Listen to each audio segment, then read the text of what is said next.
2022 में गुजरात विधानसभा चुनाव है और आम आदमी पार्टी पूरे दमखम के साथ में यहाँ इलेक्शन लड़ने वाली है और उसका दावा भी है कि वो सरकार बना लेगी।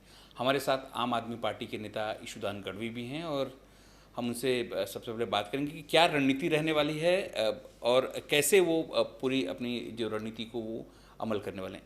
ईशुदान जी, सबसे पहले सवाल ये उठता है कि गुजरात में कहा जाता है कि तीसरी पार्टी को कभी लोगों ने जगह नहीं दी, उसको प्यार नहीं दिया या यूँ कहें कि उसको स्थान नहीं दिया।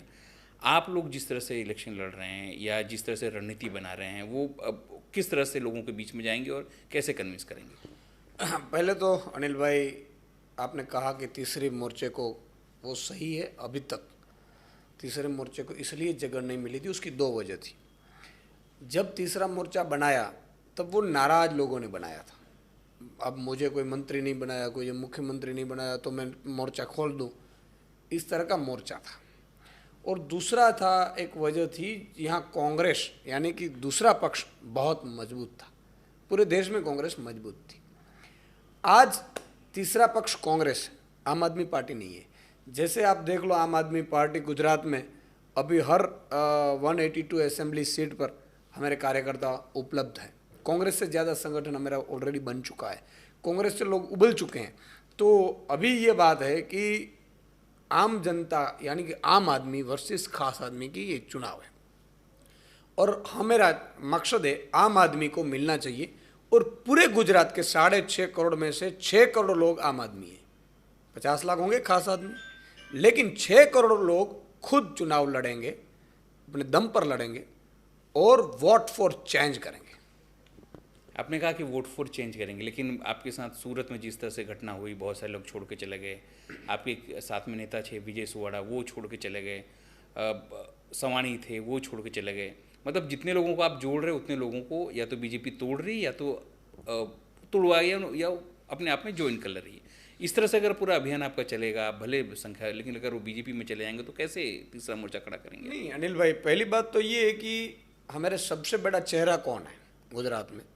हमारे लाखों कार्यकर्ता हैं, वो चेहरा है। और जब आप लास्ट ईयर फरवरी में जब ये स्थानिक जो स्वराज्य के चुनाव हुए, तब मैं भी नहीं था, ये जो छोड़कर गए वो भी नहीं थे। और फिर भी सूरत में भी अच्छा रिजल्ट आया। दूसरे अहमदाबाद, बड़ौदा, राजकोट में 18, 19, 20% वोट मिले।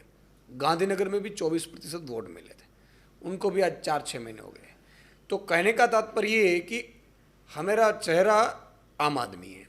दूसरा कि भाजपा ये तोड़ नीति जो कर रही है, पैसा जो पेपर कांड का है या कहीं से लाते हैं पता नहीं, हजारों करोड़ की पार्टी है तो स्वाभाविक तौर पर जो भी करती होगी। लेकिन जितना भी भाजपा तोड़ेगी आम आदमी को, उतना आम आदमी गुस्से में होगा, आम आदमी सबक सिखाएगा। ये लड़ाई आम आदमी की है। और आपके घर से मैं किसी को उठा कर ले जाता हूं तो आपको दर्द होगा ना। तो उसी तरह भाजपा जितनी भी कोशिश करेगी ये रिवर्स होगा। आपने देखा होगा, कांग्रेस वैसे भी मर चुकी थी पहले 2016 में, लेकिन भाजपा वालों ने उनके एमएलए तोड़े और लोगों में जुस्सा तोड़ा। उस टाइम तो आम आदमी थी नहीं, तो 80 तक पहुंचा दिया था। यानी कि लोगों में भाजपा के खिलाफ बहुत रोष है। और जो भी लोग भाजपा के खिलाफ बोलते हैं वो हीरो हैं। आप भी समझो कि आप सत्ता के खिलाफ बोलोगे तो हीरो बन जाओगे। क्यों? क्योंकि सब लोग तो सत्ता के खिलाफ बोल नहीं सकते हैं।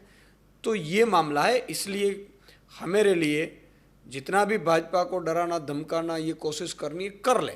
लेकिन हमारे दिन प्रतिदिन ये लोग गए तो भी 1.5 लाख लोग और जुड़ गए। गुस्से में जुड़ रहे हैं लोग कि यार ऐसा कैसे हो सकता है भाजपा हमारी। तो जनता, सरकार कौन बनाती है? आम जनता बनाती है, नेता तो बनाते नहीं है। आप फील गुड फैक्टर याद करिए, 2004 में वाजपेयी जी, अडवाणी जी, प्रमोद महाजन जी, बहुत सारे थे। फिर भी जनता ने तय कर लिया कि नहीं तो नहीं। तो ये गुजरात में जनता ने तय कर लिया है कि अब भाजपा बहुत हो गई, अब भाजपा नहीं। और दूसरी आम आदमी पार्टी तो काम की राजनीति है, यहाँ तो हमें किसी और तो आता नहीं है। तो इसलिए मुझे पूरा विश्वास है कि आम आदमी पार्टी भारी बहुमत से यहाँ सरकार बनाएगी। आपने कहा सरकार बनाने का दावा कर दिया, लेकिन लोगों के लिए आप क्या ऑफर देंगे यहाँ? जैसे पंजाब में आप लोगों ने कहा बिजली फ्री देंगे, आप दिल्ली में ऑलरेडी बहुत सारी चीज़ें, पानी है, बिजली है, फ्री दे रहे हैं। यहाँ पर भी आप अपने गांधीनगर के इलेक्शन में भी ये सब चीज़ कही थी लोगों को, फिर भी वहाँ पर से कुछ ज़्यादा रिस्पॉन्स, हाँ वोट परसेंटेज आपको जरूर से मिले, लेकिन वो सीट में कन्वर्ट नहीं हुए। तो आपको लगता है कि ये जो आप शायद जाएंगे उस पर लोग कन्विंस हो पाएंगे? अनिल भाई, पहली बात तो गांधीनगर इलेक्शन था वो स्थानीय चुनाव था, और वहाँ स्थानीय चुनाव में ज़्यादातर मुद्दे कम चलते हैं, चेहरे चलते हैं। और आपने देखा होगा कि जब 2015 में भी 70 में से 67 सीट लाकर अरविंद केजरीवाल जी की दोबारा सरकार बनी थी, फिर भी एमसीडी दिल्ली की भाजपा ने जीती। तो ये परसेप्शन अलग होता है। दूसरा कि सरकार बदलती है तो लोग वोट पर छैन बाहर निकलते हैं, यहाँ तो ऐसे था नहीं गांधीनगर में। दूसरा कि मेरे पास 15 दिन का टाइम मिला था, और हम जो वचन दे रहे थे वो 300 यूनिट बिजली का तो था नहीं, क्योंकि वो तो सरकार का है।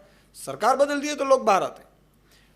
तो ये वजह थी। फिर भी हमें 22% 40 लोगों में मिला। अगर 44 से 44 लड़ाते तो हो सकता है 26% हो जाता। तो आप देखो, जब भी जिस पार्टी को, थर्ड पार्टी को, किसी भी जगह अगर 10% से ज़्यादा वोट मिलते हैं, यानी कि लोग उन्हें पसंद कर रहे हैं। अब केरला में चले जाइए, भाजपा 25 साल से कोशिश कर रही है, 5% वोट ले नहीं पा रही है, तो वहाँ भाजपा 10 साल और करे तो नहीं मिलेगा। लेकिन आम आदमी पार्टी एक ऐसी पार्टी है हिंदुस्तान की जो 7 साल में इतनी बड़ी हो गई। क्यों? क्योंकि लोगों के पास विकल्प नहीं था, लोगों के पास ईमानदार विकल्प नहीं था। भ्रष्टाचार कितना फूला फैला है, आप कोई भी काम ले लीजिए भ्रष्टाचार होता है।